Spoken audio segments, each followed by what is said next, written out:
This conference will now be recorded. So if the speakers go over their time, we'll be able to charge them demurrage. I have to thank, before we start, Stephen Gosling of Videotel and previously of the Nautical Institute, who introduced me to our first speaker, Dr. Jennifer Holland, and suggested that we might want to run a gym around her research on the cruise industry. It's certainly changed a lot since we had our first conversation, Jennifer. That's for sure, but we're delighted that you're here, and she's supported by Captain Darius Gozdzik, who's an independent marine consultant at Leicester Maritime, and has been on cruise and liner ships for a large part of his life, and I think finished as staff captain. And Captain John L. David, known to most of us as John L., who's a marine investigator and normally gets called in when things go wrong. So Jennifer will kick off, and she's going to talk about the research that she's done pre and mid-COVID, and about who and when cruising might begin again, the importance of feeling safe and trust in the crew from the surveys that she's done with passengers, and what passengers want to see happen now, and how can we instill consumer confidence to get people back sailing. Darius will, as somebody with a law degree, will use the combination of his law degree and experience to outline the legal issues that ships face, and it's certainly a myriad of things that they need to consider. And Captain John L. David, who went to sea when he was 16, and has spent 9 years with marine lawyers Clyde & Co., will be looking at the issues of the scale of the problem, the master's task, asking who's in charge, and discussing how we deal with things when they all go wrong. So I'm going to hand over to Jennifer now. She's a cruise and tourism researcher.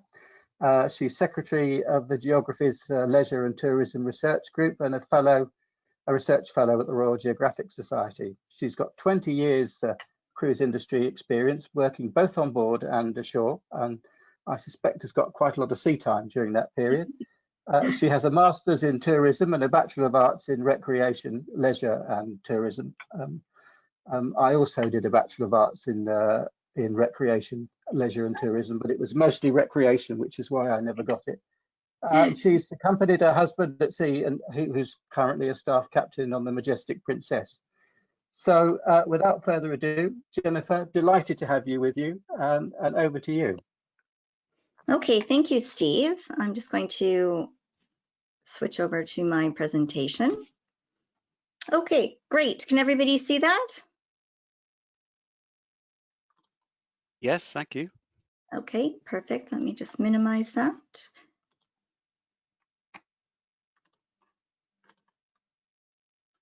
Okay, terrific.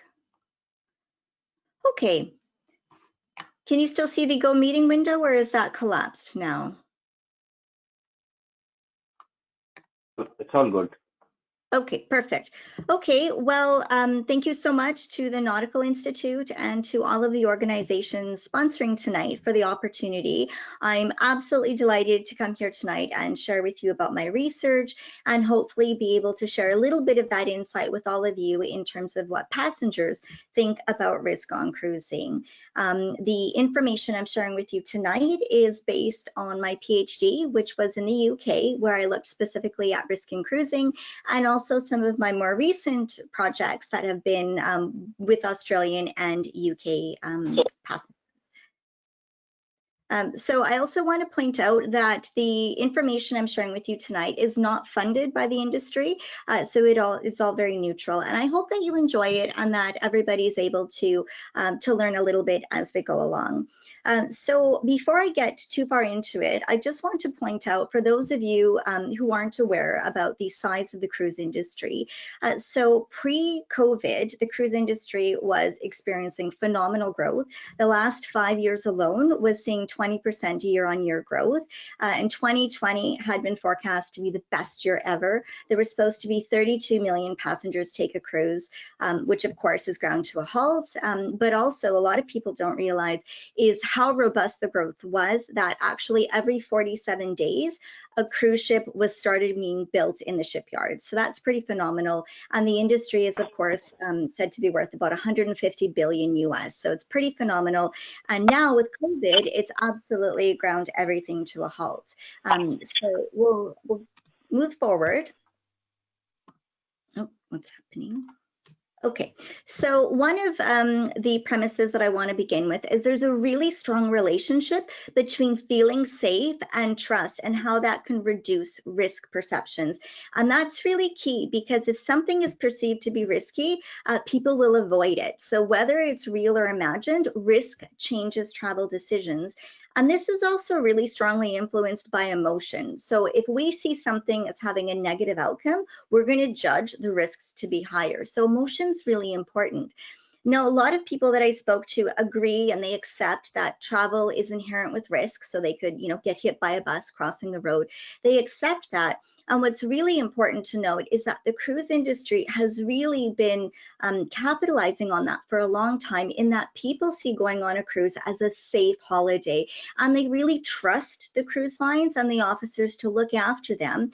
And in fact, in all of my research before COVID, everyone that I spoke to, both cruisers and non-cruisers, all overwhelmingly talked about how they viewed a cruise as a safe holiday.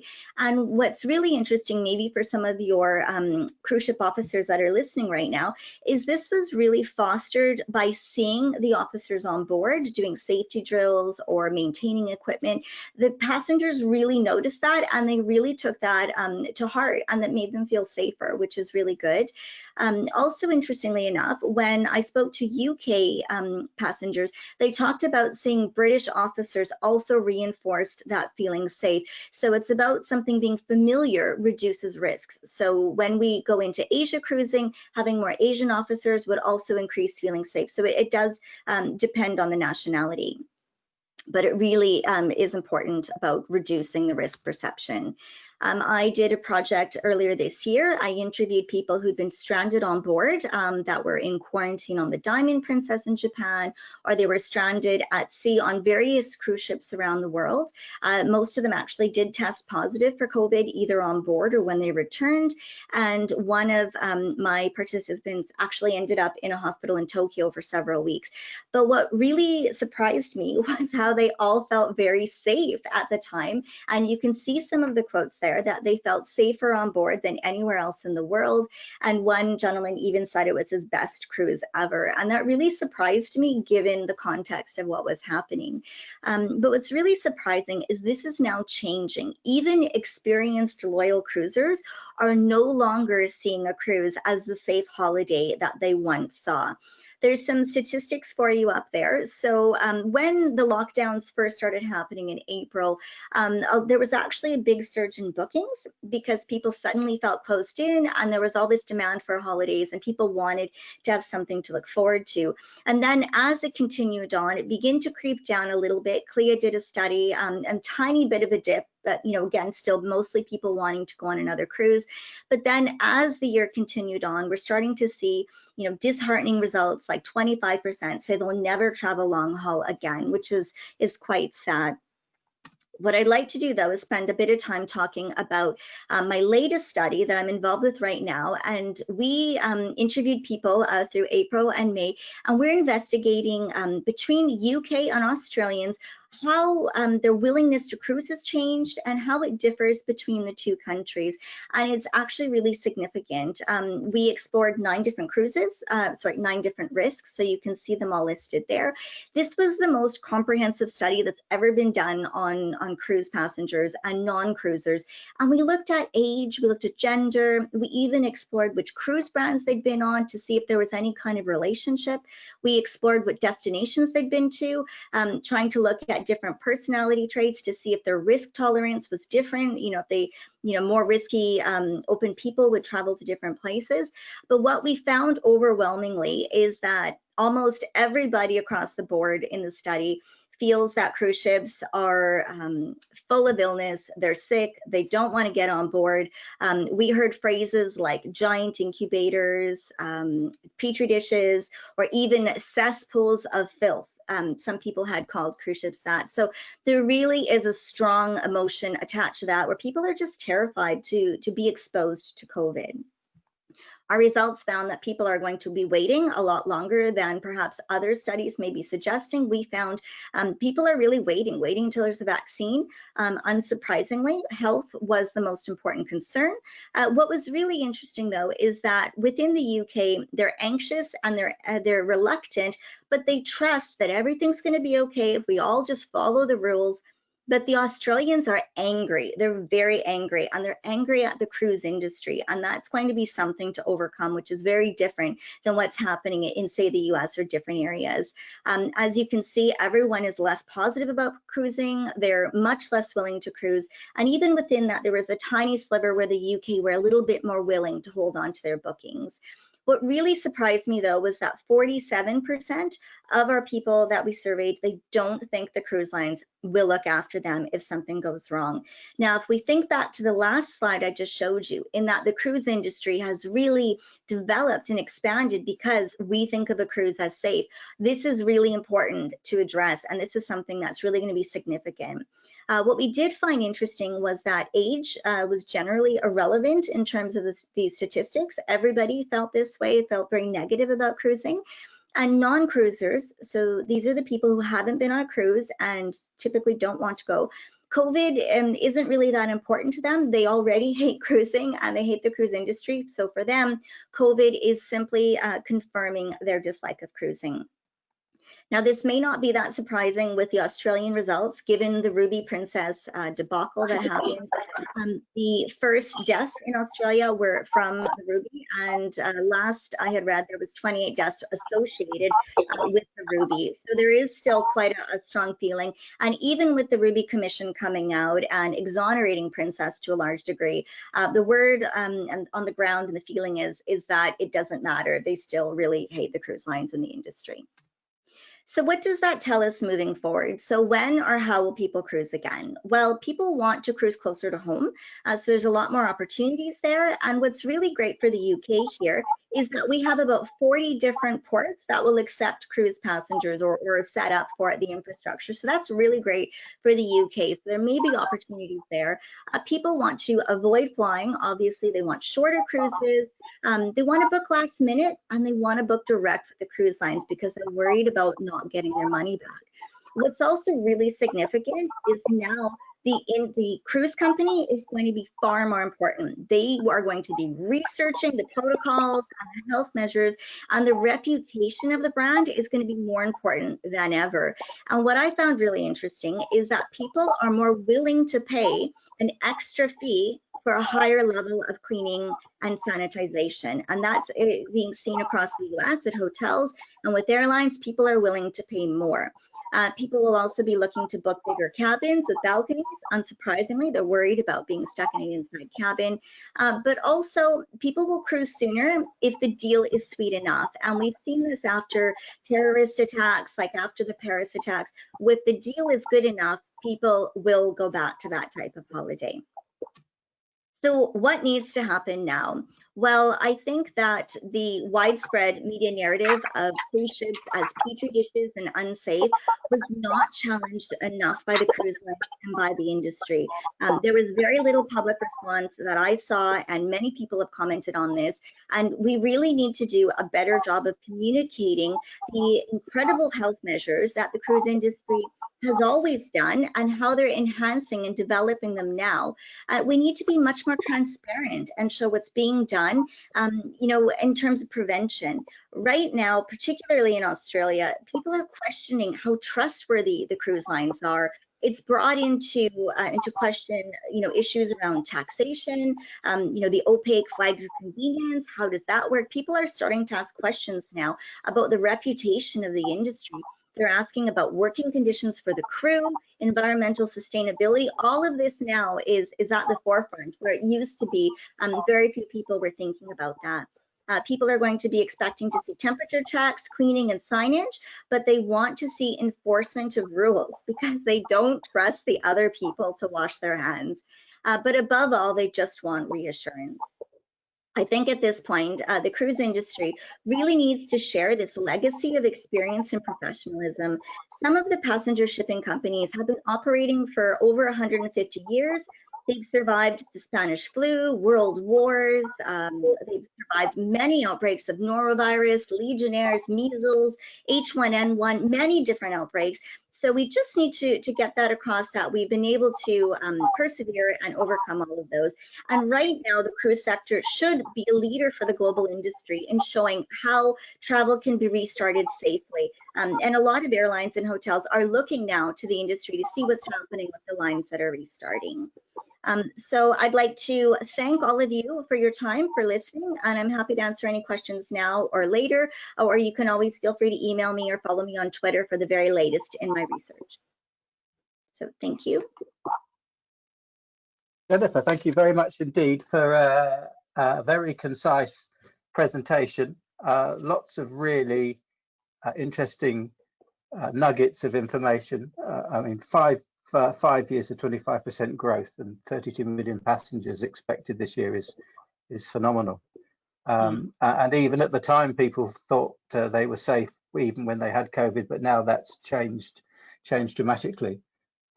There's a question come in from Phil Gregson, one of the members of the Nautical Institute London branch and a recent mariner and recently retired lawyer. He says, are the views of the 47% who think the cruise companies won't look after them based on the performance of the companies or the strict restrictions placed on board passenger ships by the ports and national governments, which has affected the ability for them to be looked after? I think really it's both. I think people are just so hesitant in general to cruise, and they don't trust. Yeah, really both, I would say, to be honest. I think that people were understanding when I spoke to them in the interviews. They understood they couldn't get into the ports, but they just didn't trust the cruise lines to take them to safe destinations anymore, or to give them their money back, or that they wouldn't clean well enough and they would be stranded on board because of an outbreak. Okay, so all those things can be turned into positives, can't they? If the cruise industry is prepared. The cruise industry is prepared to launch a positive PR campaign saying, and here are the things that we will do to look after you. Yeah, so fantastic. There's another question about building features into ships which will kill the virus, such as the use of antimicrobial copper. And I've come across this with people that have been designing face masks. It's something of a technical question. I'm not expecting you to be able to answer it, Jennifer, but if there's anybody else online that has some technical knowledge, by all means, please respond into the chat box. So Jennifer, thank you so much for kicking this off for us. We've been looking forward to this for a long time, and you certainly didn't let us down. Thank you. Thank you, Steve. Now moving on to Darius. Darius is a master mariner, spent the large majority of his time on cruise and liner passenger ships, and was sailing as staff captain when he came ashore. And with his law degree, he's well placed to walk us through the myriad of regulations and legal risk exposures that the operators and the industry faces. But just before you start, Darius, we started the conversation the other day. We were just, for the benefit of our delegates, please just outline the difference between a cruise ship and a liner vessel. No chyba tak, ale ja teraz wejdę w to. Nie mam tego. Please, everybody, could you make sure your microphones are on mute? Jak to mam wejść?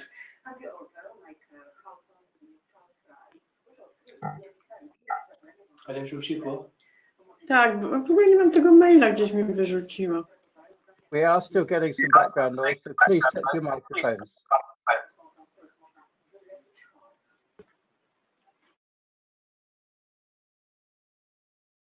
Okay, Darius, we seem to have everybody's attention. Over to you. Great. Can you see my whole screen now? Can you see it? Yes, Thank we you. can. Yes, yes, we can. Well, good evening, everyone, and thank you, Steve, for your very kind introduction and the opportunity to participate. You have imposed a very frugal lay time for this voyage and have amply highlighted the demurrage clause in the Charter Party. I'm also acutely aware of the recent decision in the Eternal Bliss, so very conscious that I could be liable for damages quite apart from any demurrage if I overrun. I thought it would be interesting to look at some of the potential legal issues that might be engaged as the cruise industry copes with the pandemic and the new seascape. I say some because there is a myriad of them, of course, and we cannot possibly consider all. So I have confined myself to those which have to date perhaps not received close attention.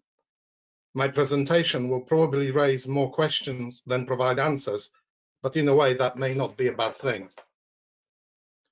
There has recently been much discussion about force majeure, the English law doctrine of frustration of contract, deviation of hire, as well as various BIMCO clauses. But all this invariably in the context of charter parties, carriage of goods, and seafarers on cargo ships, not cruise ships. That said, the cruise industry has shared some of the problems with the rest of shipping, for example, crew repatriation, surveys, and certification. On top of that, the cruise sector has had to look as best it can after its passengers or guests after being refused entry to many ports. A shocking development and a sad and shameful reflection, I think, on the international community and committee. It appears the sector has dealt much better. What did you do? I don't know. It appears the sector has dealt much better than the rest in returning seafarers home, in many cases delivering them to their home countries in own ships, even if those countries did not immediately allow their own citizens to re-enter. This is what we're going to look at this evening. I know that the Latin expressions are now frowned upon, but I think this one is quite apt here. For those who, like me, are not Latin scholars, it means out of abundant caution. It is a saying applied to any legal step taken as a precaution against an event that is judged to be very unlikely, but not impossible. Now, I'm not suggesting that cruise companies are managed such that they would inevitably fall foul of the provisions we're about to discuss. Quite the contrary. But senior executives, and we all, will be well advised to bear these matters and this expression always at the forefront of our minds. I'm sure they will, at least I hope they will, because the well-being of our passengers or guests, the public at large, the livelihoods of thousands of their employees, and the reputation of this leisure sector very much depends on their ethical leadership.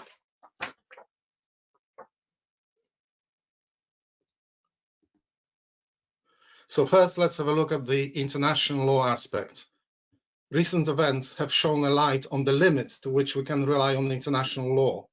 Now, I'm not advocating that we should abandon our belief in or reliance on it, nothing of the sort.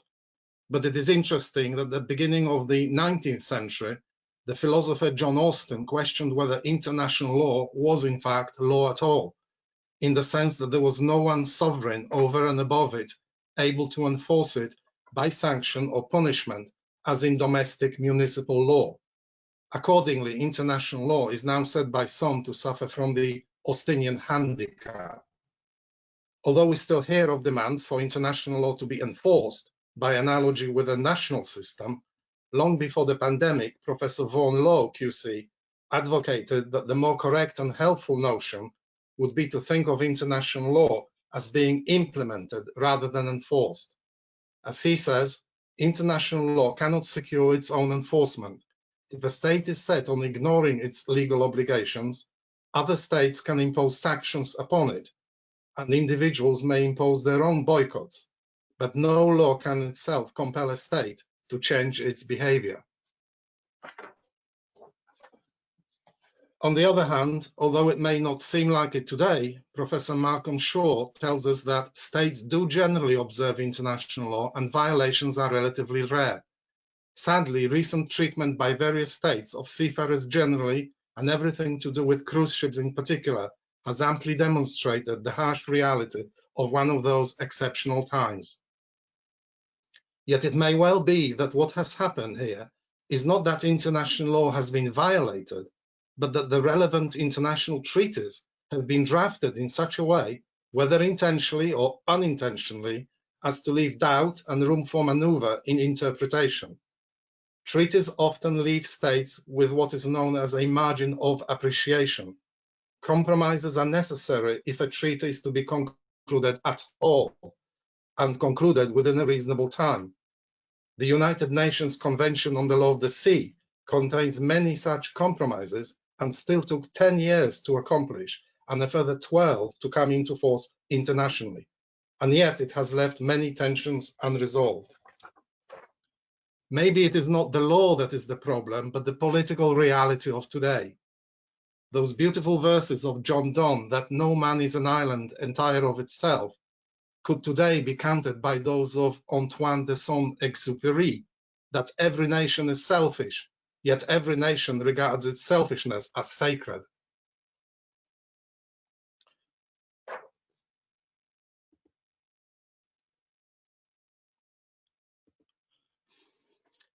Although normally in time of peace, ports of coastal states are open to merchant ships by virtue of its territorial sovereignty, the coastal state may regulate access to its ports. It follows that under customary international law, there is no right of entry by foreign ships into ports of coastal states.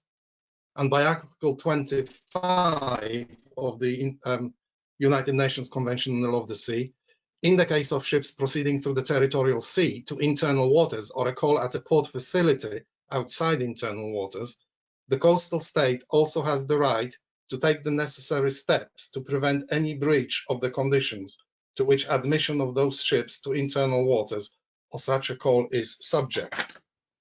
As for rights of entry for ships in distress, under customary international law, for humanitarian and safety reasons, a foreign ship in distress does have a right to enter any foreign port, but even then, this right is not entirely unqualified. We have criteria from treaty law, for example, the 1979 International Convention on Maritime Search and Rescue, which defines distress phase as a situation wherein there is a reasonable certainty that a vessel or person is threatened by a grave and imminent danger and requires immediate assistance. In the MV Toledo case, in the Irish High Court of Admiralty, that court distinguished between a grave and imminent peril against the lives of persons on board and whether risk to vessel or cargo is purely of an economic nature. If safety of life is not a factor, then there is a widely recognized practice amongst maritime states to have proper regard to their own interests and those of their citizens in deciding whether or not to accede to any such request. But as we have seen recently, even where lives or at least good health is threatened, there is a tension in reconciling the duties owed by local politicians and administrators in the port state to their own populations with their obligations under international law, whatever those might be, to citizens of other states.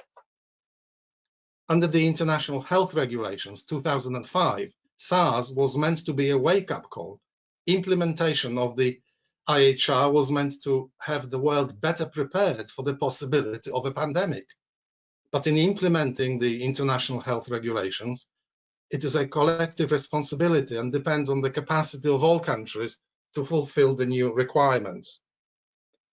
The World Health Organization informed that the IHR for the first time included express requirements that international travelers be treated with respect for their dignity, human rights, and fundamental freedoms when health measures are applied. At the same time, they provide for examinations and other health measures as necessary to protect against international spread of disease. So they are meant to avoid unnecessary interference with international traffic and trade, subject to some exceptions, not prevent a ship for public health reasons for calling at any port of entry, subject again to some exceptions, not refuse ships free pratique for public health reasons, in particular, not be preventing embarking or disembarking, discharging or loading cargo or stores, or taking on fuel, water, and food supplies. But states parties may subject the granting of free pratique to inspection, and if a source of infection or contamination is found on board, the carrying out of the necessary disinfection, decontamination, deratting, or other measures necessary to prevent the spread of the infection or contamination. Notwithstanding these provisions, the officer in command of a ship, so say the health regulations, may take such emergency measures as may be necessary for the health and safety of travelers on board. Now, I would regard that the ultimate of such measures as declaring a distress. But for the parties, Article 43 of the regulations is, I think, the get out of jail free provision vis-à-vis cruise ships. It reads that these regulations shall not preclude states parties from implementing health measures in accordance with the relevant national law and obligations under international law in response to specific public health risks or public health emergencies of international concern. In connection with the difficulties in effecting crew transfers, Panama's sanctioning of the extension of maximum time on board, effectively from 11 months to 17 months, drew opprobrium from various seafarer organizations, and rightly so in my view. But many other states, maritime states at that, have little to be proud of in this regard. In this, the UK is one of the few that do stand out, but for the right, not the wrong reasons, and not to be congratulated for being so proactive in trying to improve matters by declaring seafarers essential workers and organizing a virtual international summit to get others on board. Some nations responded, many did not. Once a country has ratified an ILO convention, it is required to report regularly on the measures it has taken for its implementation. Every 3 years, governments have to provide reports detailing the steps they have taken in law and practice to apply the ILO conventions that they have ratified. Under the MLC 2006, there is a special tripartite committee whose role is to keep the working of MLC under continuous review through a committee established by it with special competence in the area of maritime labour standards. That committee is the committee of experts on the application of conventions and recommendations. Its role is to provide an impartial and technical evaluation of the application of international labour standards in ILO member states. In 2017, the committee had reason to explain to the Panama administration in clear terms its considered meaning of seafarers' length of agreements and entitlements to repatriation. Now, I don't know my way around the MLC too well, so during the recent online event organized by the United Nations and IMO on the 24th of September, the World Maritime Day, I took the opportunity to ask the representative of Panama, as well as the Director General of ILO, what the legal basis was for the granting by Panama of extensions to 17 months. To date, I have not received a reply.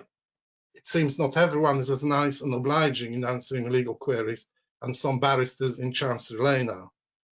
By the way, the 4th meeting of the Special Tripartite Committee will take place at the ILO in Geneva from the 19th to the 23rd of April, 2021.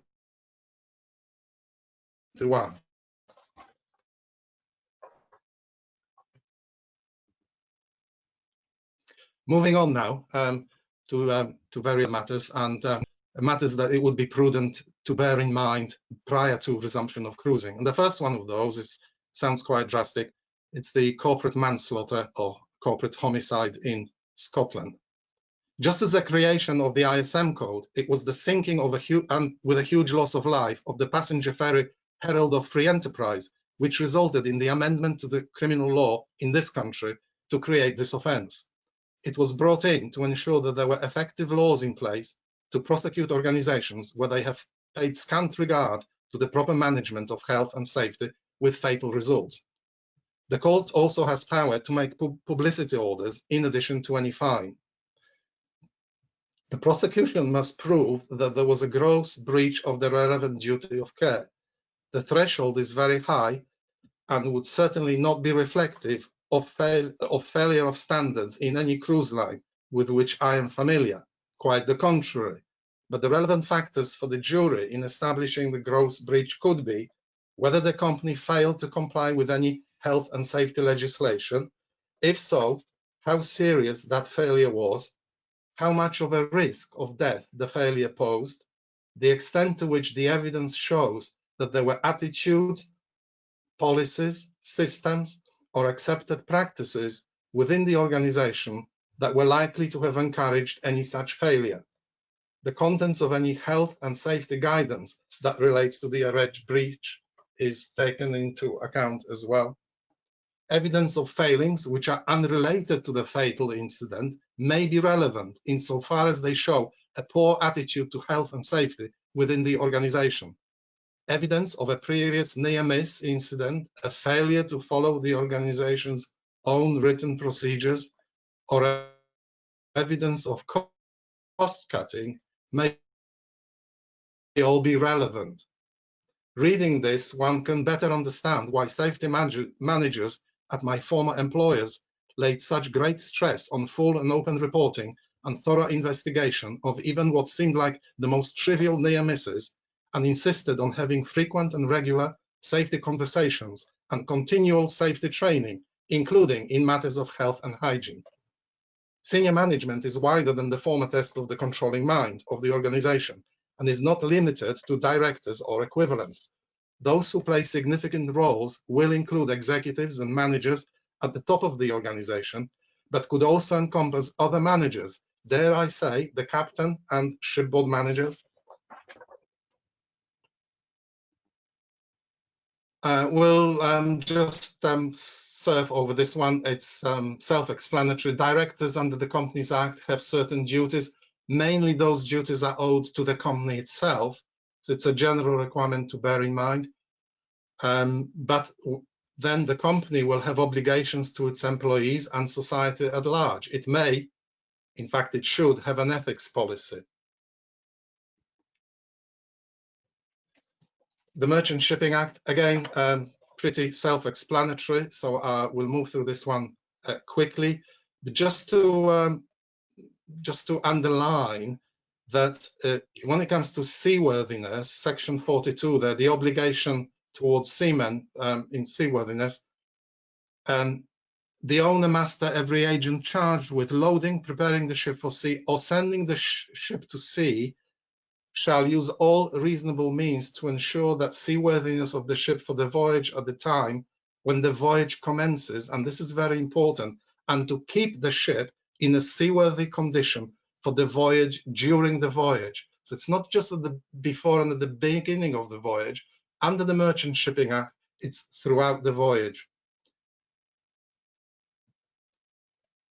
The Section 94 there, that was created following the Herald of Free Enterprise tragedy. A ship in port or unfit to remain at sea or unfit to go on a voyage is dangerously unsafe if, having regard to the nature of the service for which it is intended, the ship is, by reason of the following matters, unfit to go to sea without serious danger to human life. Those matters are the condition or unsuitability for its purpose of the ship, any part of the ship, its machinery or equipment, also undermanning, and any other matter relevant to the safety of the ship. So let me ask, what constitutes the suitability for its purpose of a cruise ship intending to carry thousands of elderly passengers, many frail, some with various chronic health conditions, in a time of COVID? When and what would render the ship suitable and not suitable? How will the MCA decide?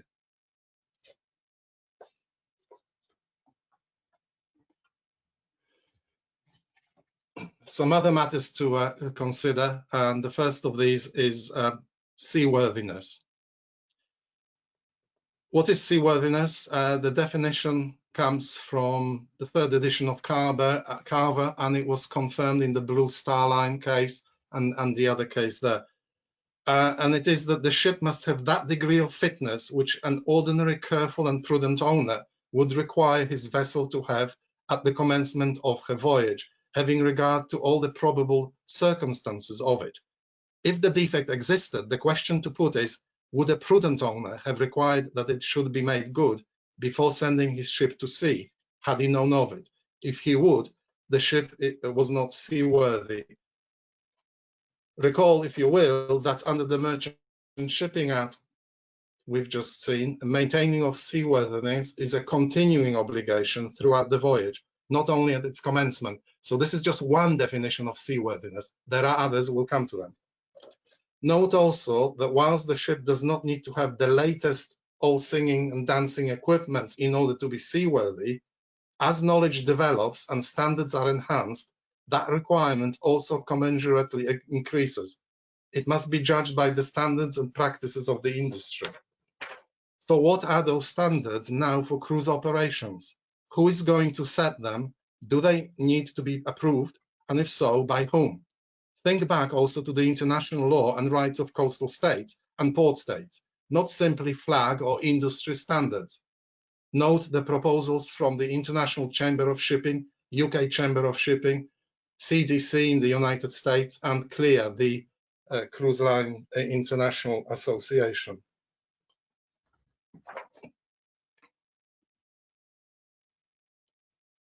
I'd like to now discuss, because this is very important, this is our last topic of, last of my topics of this evening, seaworthiness in marine insurance. First of all, when it comes to seaworthiness in marine insurance, there is nothing due diligence about it. Of course, due diligence must always be exercised because its absence means negligence. But the obligation in marine insurance is much, much more demanding, and it arises from the fundamental nature of a warranty in the law of marine insurance. Despite that, I recently had two people in the shipping industry talking about due diligence as if it were the test when discussing seaworthiness in the context of marine insurance. By way of a reminder, from the 1906 Act, a warranty in marine insurance means a promissory warranty. That is to say that the assured undertakes that some particular thing shall or shall not be done, or that some particular condition shall be fulfilled. Such a warranty must be exactly complied with. It is most definitely not, I'll be fine if I exercise due diligence to make my ship seaworthy. That's just not good enough. That said, in a time policy, the test is different still. To illustrate, let me give you a hypothetical example of a cruise ship insured for liability with a P&I club. Departing a port with insufficient medical stores and equipment and unsuitable accommodation, and these days also bearing in mind the safe return to port regulations, as well as being deficient in the number of medical staff commensurate with the pandemic, or inefficient medical staff and other crew. Now, the Marine Insurance Act 1906, section 39.5 is very relevant here. Well, it is relevant. In a time policy, there is no implied warranty that the ship shall be seaworthy at any stage of the adventure. But where with the privity of the assured, the ship is sent to sea in an unseaworthy state, the insurer is not liable for any loss attributable to unseaworthiness. Supposing now that there is a breakout of COVID, many people become ill and some die.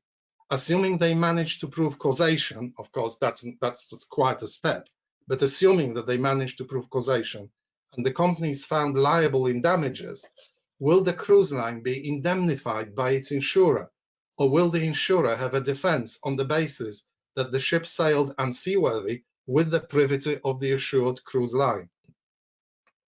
Now, to deny cover, the insurer must prove three things.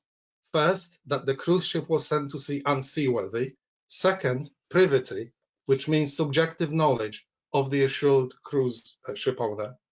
And third, that the loss was attributable to that unseaworthiness. Now, taking these, each of these requirements in turn, first, that the cruise ship was sent to sea unseaworthy.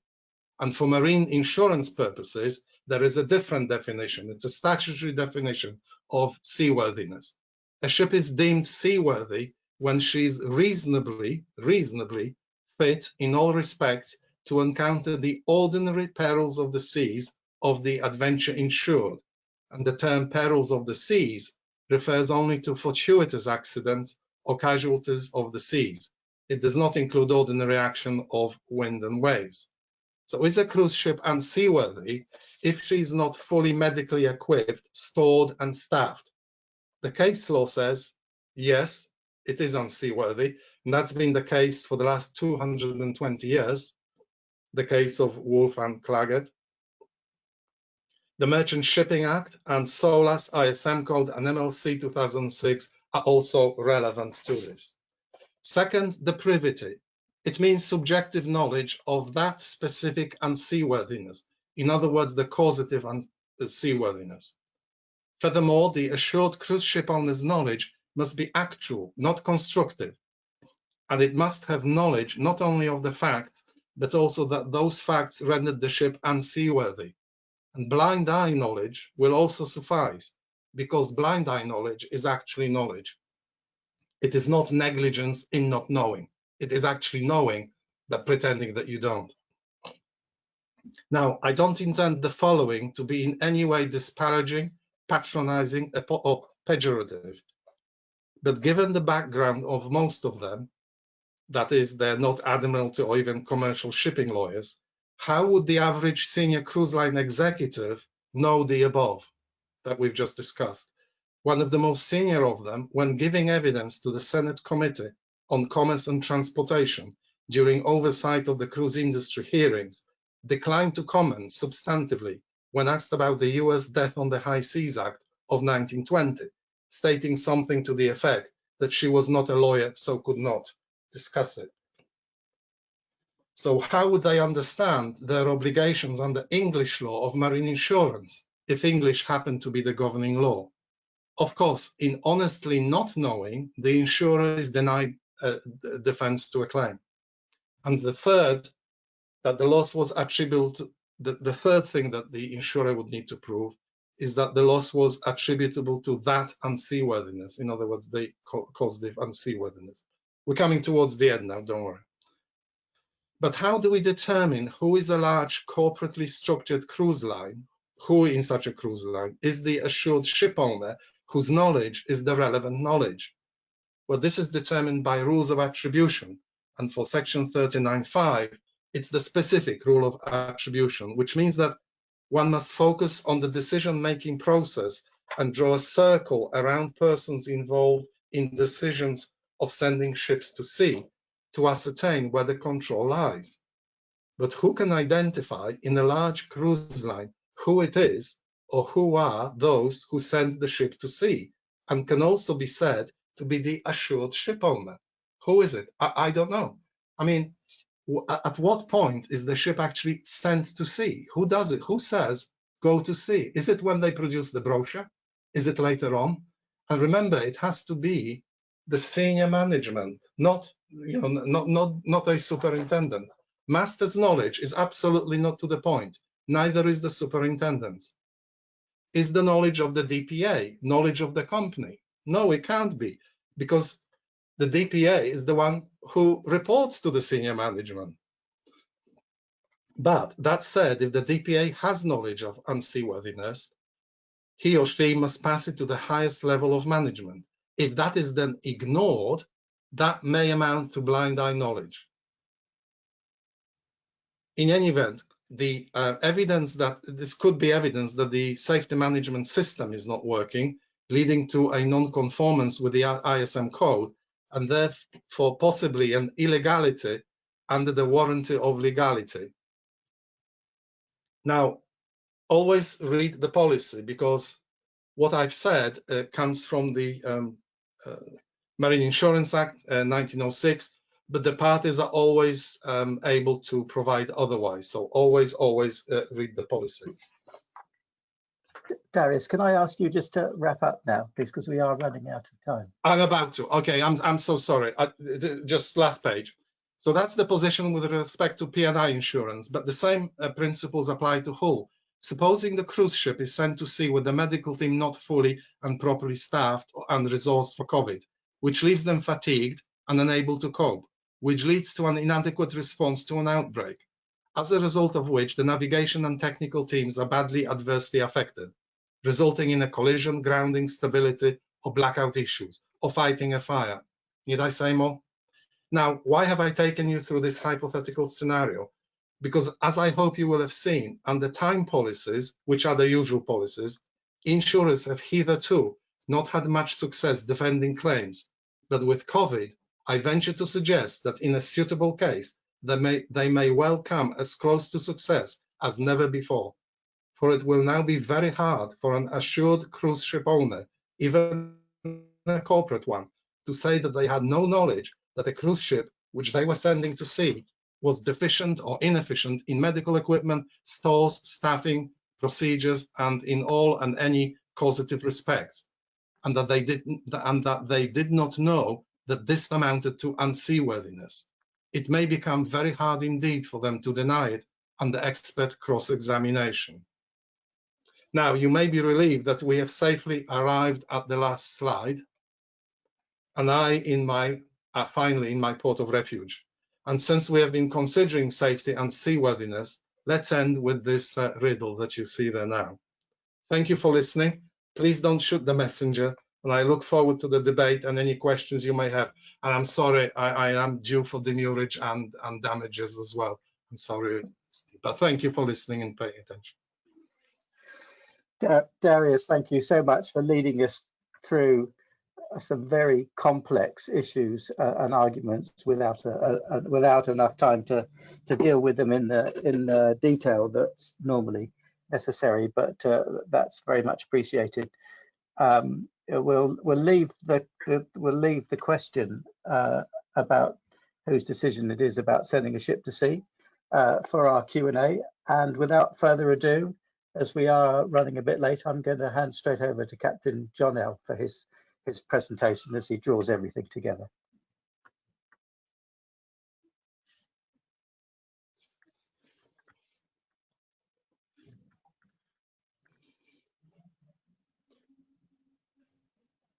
John, now don't forget to switch your microphone on. There we go. We've got microphone and words, so it can't be bad. Yeah, just by way of introduction, I've never been master on a passenger ship. I was never entitled to break the cargo, so that's the thing. But I have done quite a few risk assessments on passenger vessels and the ports they go into, and has been horrified at how the passenger liability on all of this is, and how difficult it is to control the passengers in the first place. So this is an input from other masters as well, and how masters who are, a lot of them have since been made redundant as this COVID has brought the industry to its knees. I think the first thing that's almost the insurmountable problem is the sheer scale of the problem. This is a very small Caribbean terminal. Back in November, there was equivalent of 10,000 passengers all walking down the dock here at 8, 9 in the morning, and they're all strolling back again, slightly wobblier, by about 8, 10 at night. And this is the same port 30 years ago. And you can see still the same tiny little terminals and little quaint buildings and little tiny passenger ships. The scale of these ships are now 5 times at least as large. People will probably recognize some of these vessels. And they're still the same skinny jetties, and you've got 10,000 people here on the dock every day, or sorry, 25,000 every day. And you've got to keep these crew from mingling as well, and passengers with the COVID.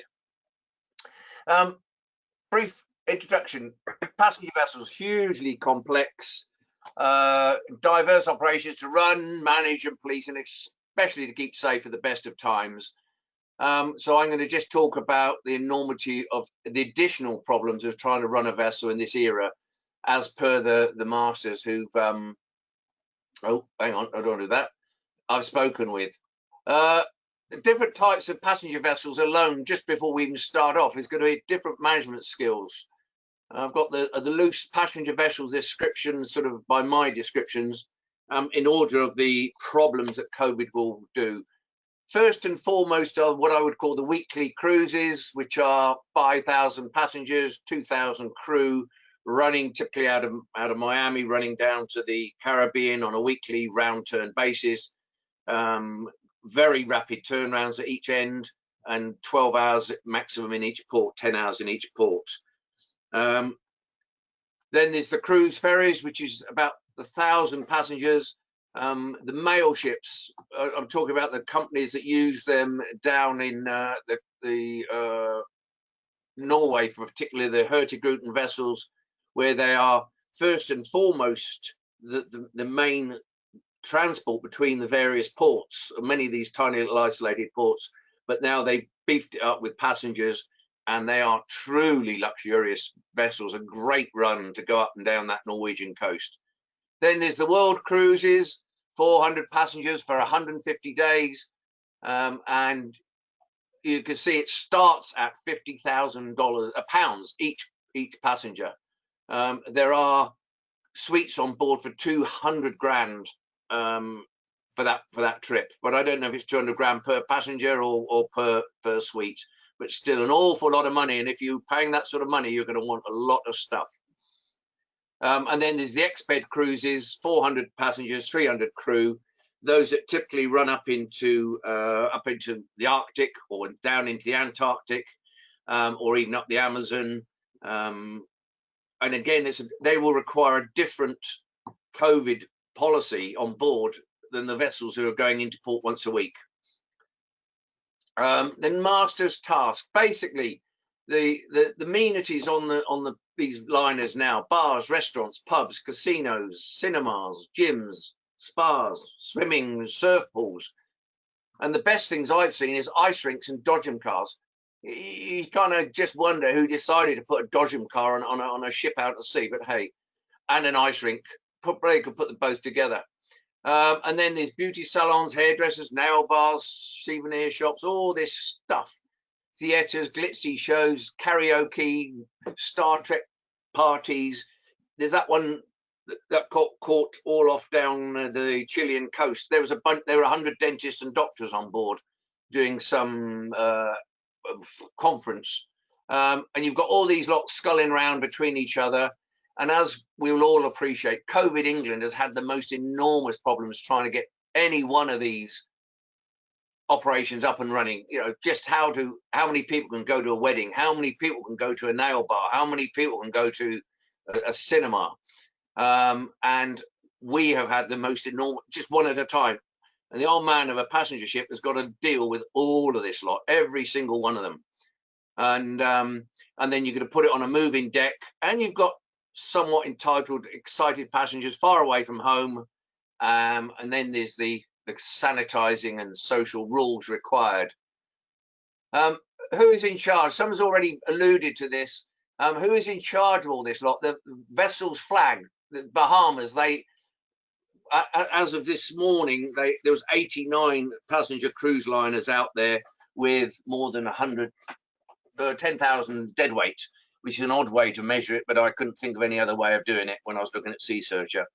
But of those, the Bahamas are in the lead, Panama 20, Malta, Italy, Bermuda, and then there's a few others rolling down the system, including the QE2. I was very surprised to see she's got the Vanuatu flag hanging off her back, and you just wonder how many people, how many captains are going to ring the Vanuatu flag and say, how do I do this?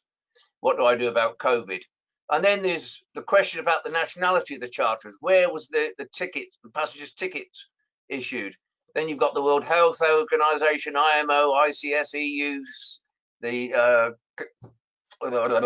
whatever the C is, Cruise Liners International Association, USA CDC guidelines and legislation. All these things all bashing up and conflicting against each other. And then you worry about what are the requirements, say, the Philippine government for their crews, and then how to change their crews in, say, Singapore. We know England, we've got 6 people per group. Scotland, we could have 30 at a funeral. And does the country of the passenger's domicile matter when the master's trying to work out who can do what, where, and when? And I think the short answer is no, but it's going to come into his reckoning when these guys all standing at the bottom of the gangway wanted to come up. How do the passengers get on board in the first place? The international and regional airports, the multiple flight problem where they come off one, go on to another, coaches and taxis to the vessel. It's just a boiling pot of things to go wrong COVID-wise, I would think. And then you've got to get them all home again at the end of the trip. And you've got to get them all off and on for these various jollies ashore. The port state have their say on what's going on. A port management plan will say what can go on and what can't go on with regard to the crew coming ashore. The passengers, day trips ashore, beaches, rum factories, the local markets, cultural visits. What about the group sizes and their transport to and from? They've all tried to, various people have tried to limit the numbers on buses, for example, to 50% of their capacity. But if you've got 5,000 people on your ship all wanting to go to the rum factory, how are you going to get them all there and back again in 12 hours? And then, of course, which Darius alluded to, what happens when the passenger picks up the COVID en route, on board or ashore on his way home? Who is responsible, and where does the owner's responsibility stop and start? The minute they sell the ticket to the chap online and or when he gets back home again. And then, of course, with all these other people visiting the ship regularly, the pilots, the customs, the agents, the chandler, the bunker man, how are they going to come out with it? The CDC have come out with a whole chapter and book almost on how the pilot should get on board and get off without getting this lurgy. The cure, this is very quickly, passenger companies are planning to implement. This is culled from the various guidelines and the various vessel instructions and what have you. Social distancing, more space between them, and probably reduce the capacity of these vessels down to 60%. Face masks every 4 hours. Best of luck with that, Captain. You're going to try and get them to all start wearing face masks. And what happens if they don't wear face masks? And an incidental aside on the face mask is one of the recommendations say you should only wear one for 4 hours. And if you've got, I don't know, 5,000 passengers and 2,000 crew on board, that's equivalent to 150,000 face masks per week. And then they say, oh, they shouldn't be normal face masks. The colourful ones I wear anyway. They've got to have medical ones. So just getting the crew, just get the people with face masks and walking around is the first thing. Next thing, cleaning time. How time is it going to deep clean and disinfect the fomites of a large vessel? Fomites are a rather nice word for toilet seats. The self-declaration form, you know, is passengers supposed to say, I joined the ship, I haven't got anything wrong with me. You just wonder, this people self-declaring that they're all right is, and if you spent 200 grand on a ticket, you know, are you always going to say, I'm not feeling too perky today? Torch-free fever scans. I just wondered what a torch-free fever scan was, but I don't know. It's just interesting. And posters, they always do it. They're always going to keep the COVID at bay. Wash hands and sanitizers. Again, they're available, but they're not compulsory. And only the routine testing is for ex-bed cruises only, or at the moment on some of them. Some are trying to do them 4 days before they join, the crew in particular, and they get 4 separate tests before they can step on board. Some of the lines, some of the American lines. And then the daily swab tests. You know, then what are you going to do? What are you going to do? We'll come to that once you've found out someone's got it, or a lot of people have got it. And then there's the galley, the preparation of food, fresh water, disposal of rubbish, and you've got 150,000 disposable masks every week. You just wonder how many bags are they going to fill up? HEPA filters, they're supposed to work on the airlines because the plane, the lurgy drops down vertically, or the filters do, and it scoops them up at the bottom and takes them away. Air conditioning units. Then some people say there should be more circulation, and others say there should be less circulating of the entire contents of these huge liners. And then it just begs the question, who fixes the air conditioning in the first place? You get somebody ashore who comes ashore with a bit of a cold, and here we go again.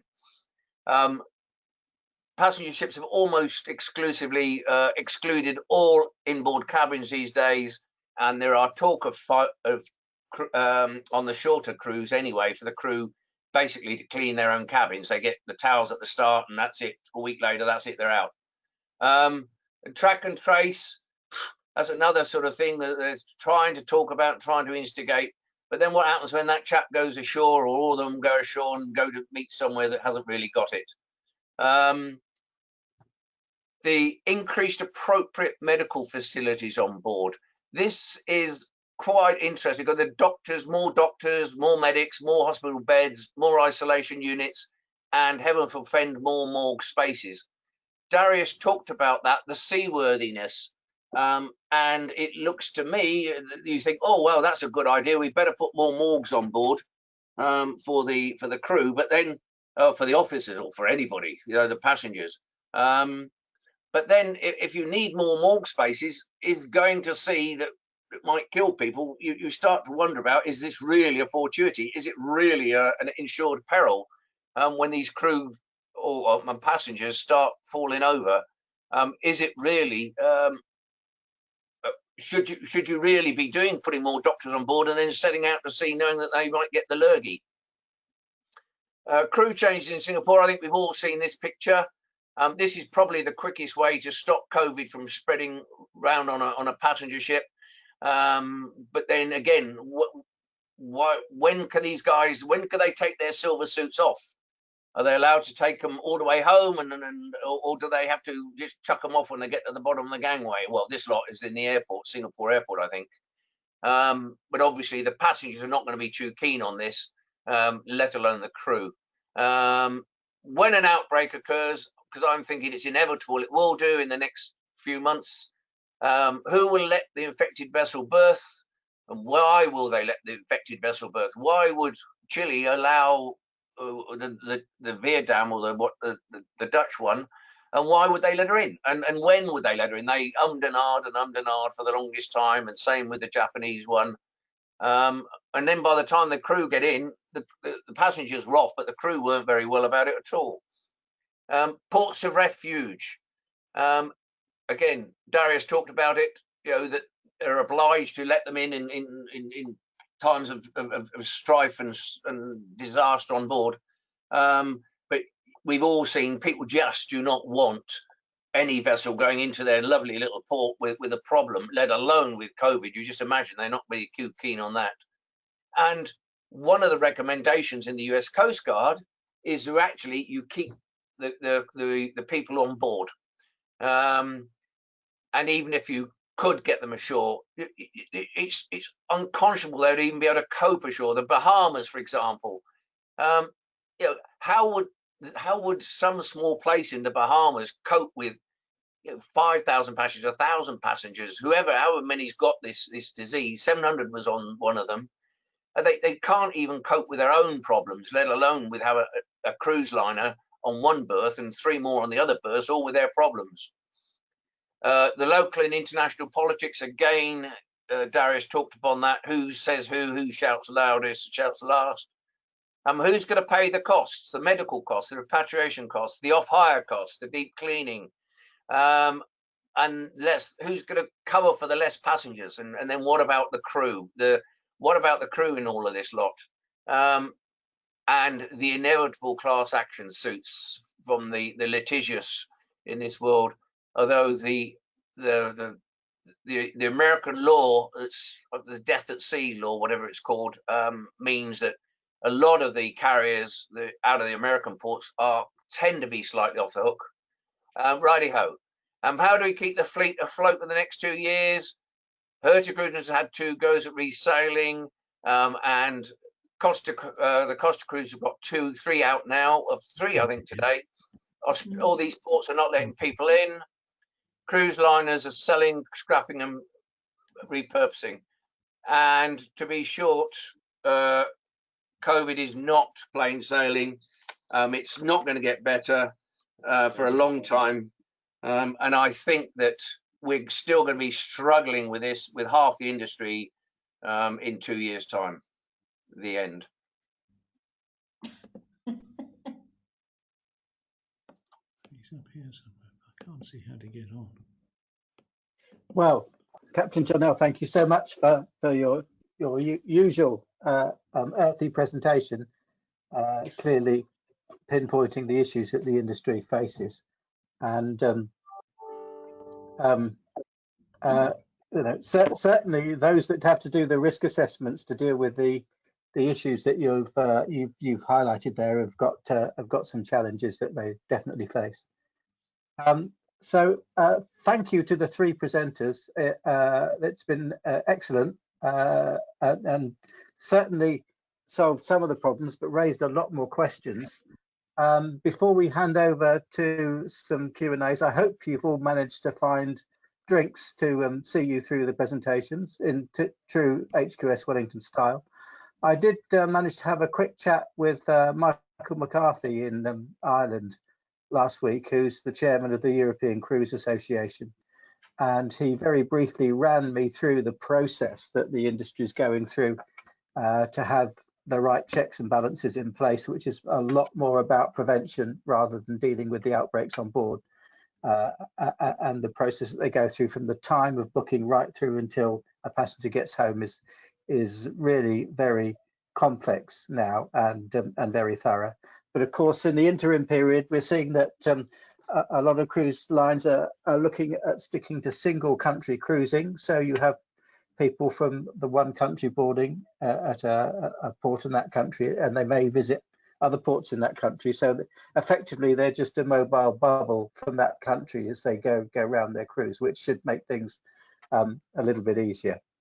Now, there's a note from Philip Gregson saying that any claims arising out of COVID will be dealt with by their P&I club, so they'll be subject to the P&I club rules. And he wonders to what extent the clubs of the international group have issued guidelines to members on these issues, because clearly those guidelines would be, after the things that Darius was saying, would be really helpful. So that's all I'm going to say now. We do have time for some questions. Do put them in the chat box. If you'd like to actually do them in the traditional way, please unmute yourself and raise your hand, and we'd be very pleased to hear from you.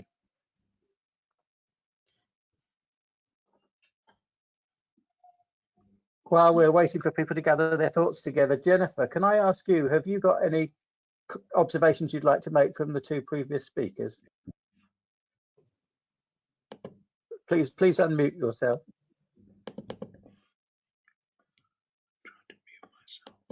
Apologies. Yeah, it was really interesting to hear both from Darius and from John, and I think both of them really highlight how complex the situation is and how many different layers there are to deal with this. And it was really, I enjoyed listening to both of them. One thing I also wanted to mention that I didn't is that there's 47 ships that have had confirmed outbreaks, and those are the ones that have actually reported it. So both Darius and John have highlighted just how easy it would be to have an outbreak, and we're a long ways away, I think, from restarting normal operations. There's a rumor that is another one that's just having an outbreak as we speak, started this morning. One of those that's trying to get back. We watch this space, but it's not looking good at the moment. I think the recommendations. Oh, sorry, go ahead. No, you should say the other thing who also will respond is the Holland machinery. Do they have to go and deep clean these vessels once there's been a COVID outbreak? The business interruption, employers, the people insure the bands who play on these things. Who's going to pay for them if they're cancelled for 1 year doing the rockabillys on the middle of the Pacific or whatever? So there's quite a lot of insurance aspects drill down in all of this. Mm-hmm. Absolutely. I don't know how many of the people watching have seen the 74 recommendations that 2 of the cruise lines put forward to the CDC, and they did address quite a lot of the points that you had made, John, but they don't go far enough, but at least it's a starting point, because that had come up in the chat. I can't remember who said it, maybe it was Paul, but there isn't one unified approach, and this is the problem, is we need one unified approach as an industry, and maybe all of shipping or all of passenger shipping, because there's too many different patchworks and nobody knows what's going on. Each line is doing their own thing for the most part. So that would be a good start. But maybe Darius, do you want to jump in with anything? Well, it occurred to me, I think when Jonelle was talking whether it was possible, I can't remember how he worded it, to ensure. It just occurred to me when you look at cargo ships, cargo doesn't have to be seaworthy. It is the ship that has to be cargo worthy and seaworthy. Now, it's no disparaging remark, but if you were to compare it to passengers, it is the ship that has to look after the passengers. The ship has to be passenger worthy. They don't, yes, they have to comply with certain procedures, but it is the ship that has to look after them. Obviously, it can impose various requirements on them, but yeah. The cargo also Just a thought. The cargo also has to be safe and no inherent vice and all those sorts of things before it starts out. So yeah, so the cargo do have a certain obligation. I'm talking about passengers, of course, but they do have a certain obligation before they rock up on board, that they too have to be safe for the intended voyage and secured properly enough. They're going to fumigate their suitcases as well. Imagine trying to sanitize all the suitcases of everybody coming onto a passenger ship. It's just the scale of the whole thing. Thanks. Thank you very much, Jennifer. Thank you, Darius and Jonelle. I'd like to just check. I mean, there's a few comments from you coming in on the chat box. From Paul Nichols saying yes, it's the passengers that bring the virus, or the crew, and that's the challenge that shipping lines face. Has anybody else got any other comments that they'd like to raise before I draw things to a close? Because I sense that we've all focused hard. And thanks to George Lang for his comment as well. So thank you very much indeed to Jennifer, to Darius, and to Jonelle for dealing with very different issues. It's been most interesting to hear you all speak. So I much appreciate your time. If you ever wanted the definition of what free consultancy sounds like, that was it. So you've had the benefit of their professional experience today, and I hope you found it useful. Now, as we draw things to a close, I'm just going to check with Captain Gordon Lowe, who's the organizer behind the gyms, to see if there's anything that you'd like to say before I wrap up and hand back over to Manish. Yeah, no, thanks very much, Steve. And I just want to reiterate my thanks to the three speakers and to yourself, Steve, for being a very good and good, I'd say, moderator and chairman. It's good to see that these, this format of gyms obviously works. I mean, we had up to 62 participants at one stage. And I think going forward, the gyms certainly will have to be much more of a hybrid with attendance on the Wellington and some kind of virtual aspect. No, but I just have to reiterate what John L. said. I mean, you know, I work as operations manager for or fleet manager for a privately owned company. And the amount of trouble we're having at the moment to do any crew changes, I just can't see how any cruise ship internationally, I don't know how you would get there. It would be completely mad. But yeah. Anyway, yeah, the only other comment, Steve, was well, hopefully our next meeting, Nautical Institute London branch, will be on the first Monday in December. hoping to do something with regards to mental health of seafarers. Obviously, with the current COVID situation, that's not gotten any better, it's not improved. So, but yeah, we haven't finalised anything yet, but we'll obviously, with the help of NIHQ, we'll obviously disseminate that nearer the time. Gordon, thank you very much indeed for pulling all this together, and thank all 60 of you for attending, and we look forward to seeing you at the next gym, and thanks to the Nautical Institute for providing the technology to help make this work, and I'll hand over to Manish so that we can just conclude the proceedings. Thank you. Thanks to all the delegates who are here online for attending. Going ahead, we may use the webinar software. As you see, we had a very good attendance today, and I also thank Martin and David Petrico from Nautical Institute, who have also supported for the technology part for the seminar. And that's all from my side, sir. Thank you.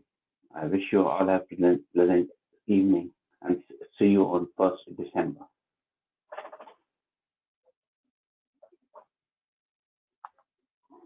Thanks, everybody. All.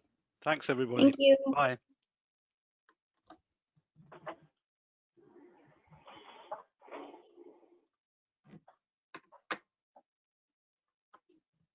Thanks for all your help setting it up, Manish. Thank you, Jennifer. It's been a pleasure. Bye. Bye-bye.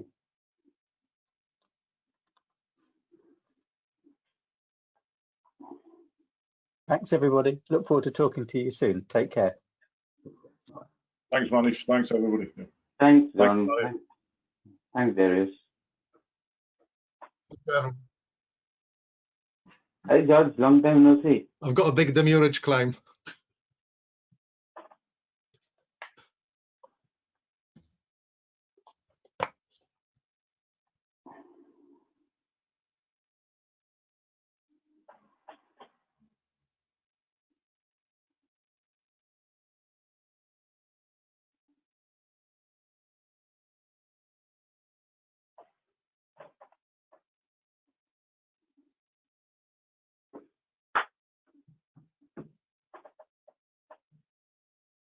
You're muted, George. I am unmuted now. Yeah. How are There we you? go. And how's the Oh, we're family? fine. Yeah. Everything's fine here. Yep. Just joined this one. Got in a little late, but been busy elsewhere. But yeah, that's interesting. And as you know, we've got some good friends amongst the cruise ship industry, and it's going to be a difficult one. Feel very. The whole industry is in a difficult situation, and you just look at what's around, and do you see a way out? I don't know. I was attending this Cruise Connect Europe in Barcelona next year, and everybody was so excited, looking forward to the growth in the cruise industry. And you know, this COVID is just such a hard challenge. I hope, it's really you know, a setback for them, I guess. But I'm sure they will come out sooner. I think there'll be some differences. It's quite interesting. I've been monitoring Facebook pages for the various passengers on the different lines, and they're not seafarers, but some of them have done a lot of cruises. They're well experienced at cruising, and they're so desperately keen to get back on board into a cruising environment. And for a lot of them, they're not worried about ports of call. It's sea days will do. In fact, for some of them, that will be the ultimate. I think some of the ships that repatriated, I know of one or two that passengers had a long time getting back from Australia, for example, to the UK, no sea. It was a big cruise, but they had no calls at all, and they loved it. And there's a market there. The trouble is, it's the people bringing the COVID on